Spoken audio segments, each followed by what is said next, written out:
შემიძლია გითხრათ რა, ყველგან ეგრეა, ძალიან დიდი ინტერესია არა, თქვენი შრომეცილება?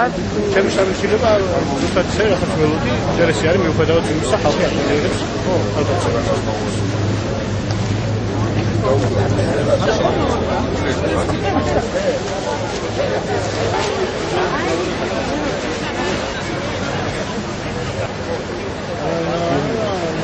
ამისთანავე შეიარაღება თავს დავიცვალ და დავიბრუნებთ ჩვენ ტერიტორიებსაც. თავარია ოღონდ მშვიდობიანას, მაგრამ თავის დასაცავად მაინც გჭირდება.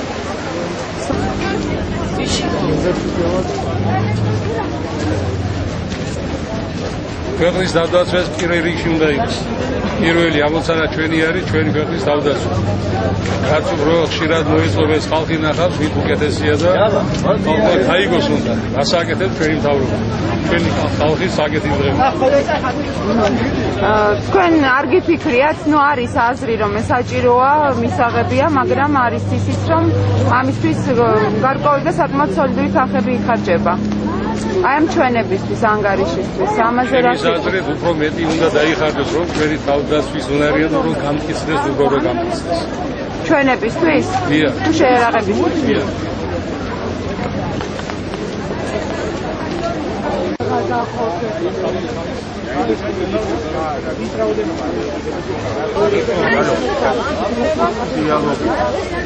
დასავლეთ საქართველოში არის ჩაი და ჩაის კულტურაზე, მის პერსპექტივაზე, მის შემდგომ განვითარებაზე რა იქნება, როგორ იქნება, რა დროებით იქნება. თქვა უნდა, ახლა ჯერჯერობით აუცილებლად ხო არ დაწყდება ეს და პასუხი რომ აზრენ ეს აუცილებლად თუ შემდეგ ამას შედეგი თუ მოყვა, რა თქმა უნდა. მე ბევრს ვილაპარაკებ თემაზე. რატომ ცოტა საკეთებ? ცოტა საათო არა, თან ლაპარაკი და თან საქმის გაკეთება არ გამოდის თუ რა. მე მახსოვს გურიაში ჩაის კრეფა რომ მიდიოდა და საკმაოდ სერიოზული სიმღერით იგრიფებოდა და მაშინ სიმღერა რომ ეთქვა, კარგად ვღერი მეთქი, ესე იგი საქმის გამკეთებელი არ ხარ რომ ეთქოდეს. არა, პირიქით, ლაპარაკობ კიდევაც, რაც აინტერესებს ხალხს იმის. ის კი არა რომ უბრალოდ ლაპარაკობთ. ვეუნებით რა გავაკეთეთ, რას ვაპირებთ რომ გავაკეთოთ და შესაბამისად ვმჟელობ. ეს არის ევროპული ტექნიკა, რომელიც არის know-how, შეიძლება ესე ითქვას, ჩვენი სოფლებისთვის. რაც არის? ბატონო ალეკო, ეს know-how ტრაქტორების უგდით რჩება თუ ისე უკან ვიყავთ? ეს თქვენი იყო მანამდეც. ეს არის სამხანაგობები, რომელიც მუნიციპალიტეტში შემავალი ადამიანების ცხოვრებლი, რომლებიც არიან ამის მფლობელები. ამ სოფლებიდან მოიყვანეთ პირისგან არ ჩამოგეცანია? ეს არის ამის რაიონისთვის და ეს არის ზუგდიდის უდიდესი ნაწილი. ის ტრაქტორები. აბადობა.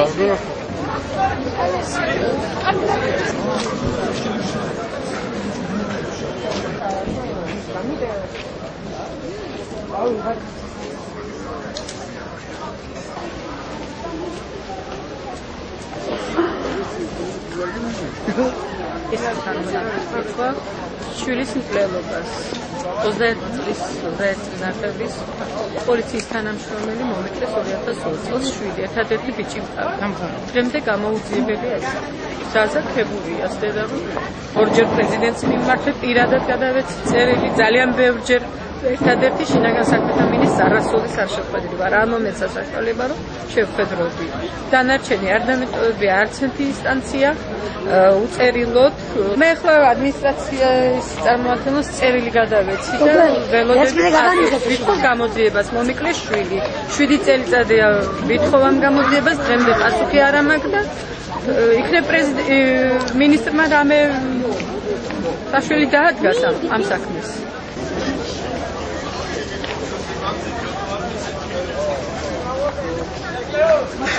ღიმილის მომგვრელია დღევანდელი აქცია ხელისუფლების.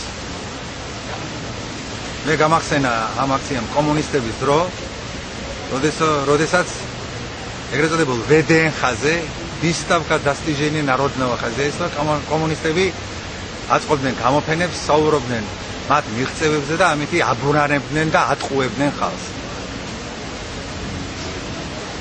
მართლა თუ უნდა სააკაშვილს ანგარიში ჩააბაროს ხალხს და დიალოგი გამართოს ხალხთან, მაშინ მან ილაპარაკოს იმაზე, თუ როგორ დაკარგა მან ტერიტორიები, როგორ წამოეგო რუსეთის პროვოკაციას, როგორ წააგო ომი, როგორ გაანადგურა ქართული ჯარი, როგორ მიმდინარეობს საქართველოში მიზანმიმართულად დემოკრატიული ინსტიტუტების რღვევა, როგორ ირღვევა ადამიანის უფლებები, რამდენი პოლიტპატიმარი ყავს მას ციხეში, რამდენი უკანონო პატიმარი ყავს მას ციხეში, როგორ აქცია სააკაშვილმა ჩვენი სამშობლო ყვარყვარეს ციხედ, რა მდგომარეობაში არის მედია და იმ პრობლემებზე, რაც დღეს საქართველოში არის შექმნილი. ხო, რაც შეეხება იმ საკენგს, რომელიც აი ამ პიარ აქციის სახით დაუყარა სააკაშვილმა და მისმა ხელისუფლებამ ზუგდიდელებს, მე მათ ურჩევდი, ის საკენგი თავად აგებონ.